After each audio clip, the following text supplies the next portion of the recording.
ಅತ್ತ ಕಾಳಿದಾಸ ಇತ್ತ ರವಿವರ್ಮ ನಿನ್ನ ಹಿಂದೆ ಬಂದರು.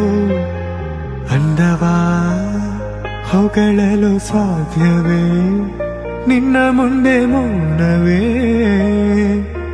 ಅತ್ತ ಊರ್ವಶಿಯು ಇತ್ತ ಮೇನಕೆಯು ನಿನ್ನ ನಡೆ ಕಂಡರೆ ನಡುವೆ ಹುಳುಕುತ್ತೆ ಅಲ್ಲವೇ ನಿನ್ನ ಬಿಟ್ಟರಿಲ್ಲವೇ.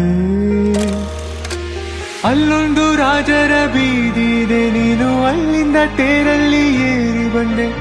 ಇಲ್ಲೊಂದು ಹೃದಯ ಕೋಟೆ ಇದೆ ಇಲ್ಲಿ ಎಂತೆಂತ ಕನಸು ಕಾವಲಿದೆ. ಎಲ್ಲ ಕಾವಲು ದಾಟಿದ ಚೋರಿಯು ನೀನೇನಾ ಹತ್ತಿರ ಎತ್ತರು ಬಲು ಎತ್ತರ ಎತ್ತರ ನಿನ್ನಂದವೇ. ಬಲೆ ಬಲೆ ಚೆನ್ನದ ಚಂದುಳ್ಳಿ ಹೆಣ್ಣು ನೀನು.